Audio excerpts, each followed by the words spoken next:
Shalom, je suis Kayla Sprague, bienvenue au point de prière de All Israel News. Nous sommes à la porte de Damas, mais pourquoi est-ce important pour le Moyen-Orient cette semaine? C'est la plus grande porte de la vieille ville, et c'est l'entrée principale du quartier musulman. Mais saviez-vous qu'à l'époque biblique, une route était reliée à cette porte jusqu'à la capitale de la Syrie, Damas? Cela nous amène à cette semaine. Des développements géopolitiques en Syrie ont créé des besoins de prière urgents, surtout pour les communautés chrétiennes et minoritaires suite à la chute soudaine du régime Assad, alors que les rebelles prenaient Damas. La situation change rapidement avec des groupes rebelles, certains étant des extrémistes, qui prennent le contrôle de la Syrie, laissant les chrétiens et d'autres minorités, y compris les Kurdes et les Druzes, dans une position de plus en plus vulnérable. Je veux rappeler les mots du psaume 34:19. L'Éternel est près de ceux qui ont le cœur brisé, et il sauve ceux qui ont l'esprit dans l'abattement. C'est ma prière en ce moment même, alors que nous élevons ceux qui sont confrontés à la persécution et à l'incertitude en Syrie. Prions ensemble pour ces points de prière précis.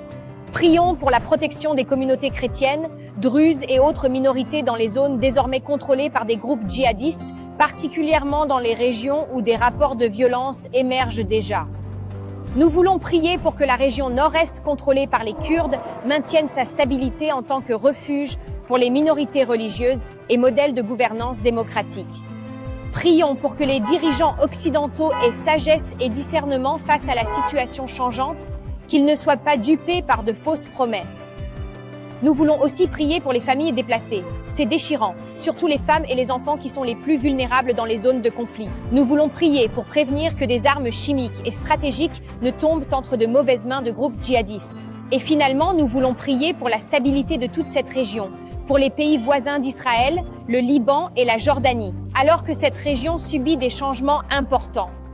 Les paroles d'Isaïe 61:3 nous assurent que le Seigneur donnera un diadème au lieu de la cendre, une huile de joie au lieu du deuil, un vêtement de louange au lieu d'un esprit abattu. Nous prions que cette promesse soutienne ceux qui subissent la persécution et l'inconnu aujourd'hui. Merci de vous joindre à nous pour prier pour les plus vulnérables du Moyen-Orient. Nous vous sommes très reconnaissants pour votre soutien et votre foi continue. Veuillez vous abonner à cette chaîne et visiter allisrael.com pour plus de mises à jour. Que le Dieu d'Israël protège son peuple dans toute la région. Shabbat Shalom.